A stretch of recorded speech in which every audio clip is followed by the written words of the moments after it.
I was ready to divorce my wife. Then I overheard her confession to her mother. The papers were already signed. All I needed was her signature, and 12 years of marriage would end with a single stroke of a pen. I remember standing in the hallway that night, my hand frozen on the doorknob, when I heard her voice through the crack in the door, trembling, breaking apart with every word. What she said next would change everything I thought I knew about the woman I was about to leave. If you believe that some marriages deserve a second chance, and you believe in the power of the Golden Buzzer World official to lift up stories like this one, hit like, drop a comment, share this with someone who needs it, and subscribe before we continue. It helps this story reach the people who need to hear it most. My name is Daniel, and for the last 2 years, I had convinced myself that my wife, Claire, had stopped loving me. It started small. She grew quiet at dinner. She stopped asking about my day. She would disappear into the bathroom for long stretches, and when she came out, her eyes were red, but she always said it was allergies, or exhaustion, or nothing at all. I told myself 100 different stories to explain the distance between us, and none of them were kind. I imagined she had fallen out of love. I imagined there was someone else. I imagined that the woman who once waited up for me with warm food and soft laughter had simply grown tired of the life we built together. We had been through so much before that. We met in college broke and hopeful, splitting a single plate of fries because neither of us could afford two. We got married in her parents' backyard with folding chairs and string lights, and I remember thinking that no man on earth had ever been luckier. We built a small business together, a little bakery that Claire ran with her whole heart, and I worked long hours at my engineering job so we could keep the lights on while it grew. For years, we were a team. We finished each other's sentences. We danced in the kitchen for no reason. And then, slowly, without either of us naming it, something shifted. I started working later. She started retreating earlier. Conversations became logistics. Who was picking up groceries? Whose turn it was to call the plumber? The silence between us stopped feeling peaceful and started feeling like a wall. I told myself I deserved better than a marriage that felt like living with a polite stranger. I told myself Claire had checked out long ago, and that staying would only mean wasting more years, chasing a warmth that no longer existed. So I made an appointment with a lawyer. I drafted the papers. I told myself I was being brave, not broken. The night everything changed started like any other. Claire had gone to her mother's house for dinner, something she'd been doing more often lately, always coming home a little quieter than when she left.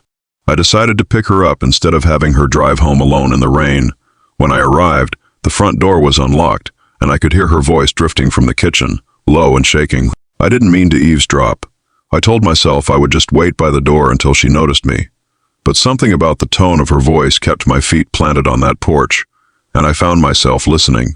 She was crying, not the soft, contained crying she allowed herself in front of me, but something raw and unguarded, the kind of crying a person only does with their mother. She was telling her mother that she didn't know how much longer her body could keep this up. She said the treatments were getting harder, that the fatigue some days made it difficult to even stand at the register in the bakery, let alone keep smiling for customers.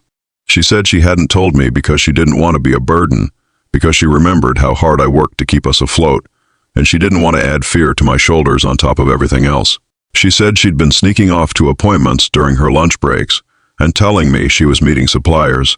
She said the distance she'd put between us wasn't because she stopped loving me. It was because she was terrified that if I saw how frightened she really was, I would start treating her like she was already gone. I stood on that porch and felt the entire foundation of my anger crumble beneath me. Every assumption I had built, every silent accusation I had rehearsed in my head for months, collapsed at once. The woman I had convinced myself had grown cold had actually been carrying something enormous, alone, in the dark, because she loved me enough to try to protect me from it. I thought about the divorce papers sitting on the passenger seat of my car, and I felt something close to shame settle into my chest, heavy and undeniable. I didn't walk in right away. I sat down on the porch steps in the cold and let myself absorb what I had just heard. I thought about every late night I had complained internally about her silence, every dinner where I had decided she simply didn't care anymore. I thought about how easy it had been to build a story of abandonment in my mind instead of asking her, gently, what was actually happening in hers.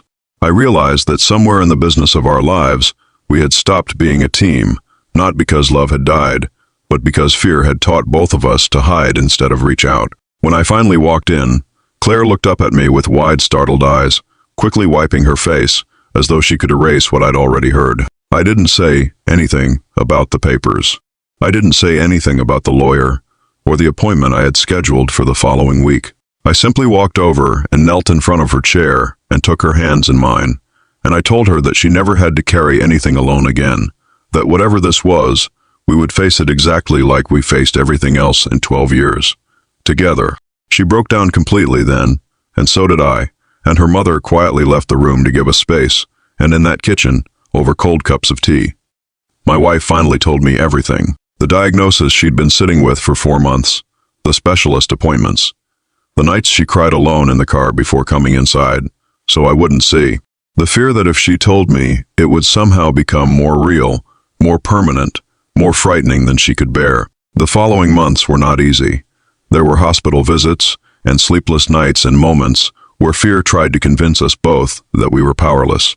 But we faced every single one of them side by side, the way we should have been facing everything all along. I learned to ask the harder questions instead of assuming the easier, angrier answers. Claire learned to let me in instead of trying to shoulder the weight silently to spare me.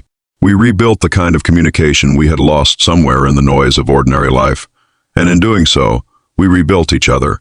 If this story touched your heart even a little, I want you to take a moment right now and hit that like button, leave a comment below, and share this with someone who might need a reminder that love is often hiding just beneath the silence, waiting to be asked about instead of assumed. Please, before you go, drop a comment for me.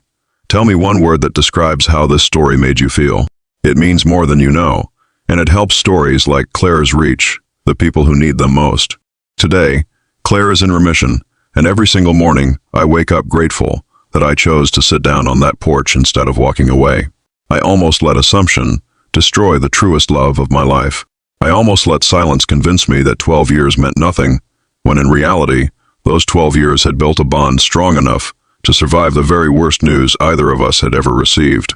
Sometimes the marriage you're ready to walk away from is the same marriage, quietly fighting the hardest battle of its life, just waiting for you to stop and truly listen.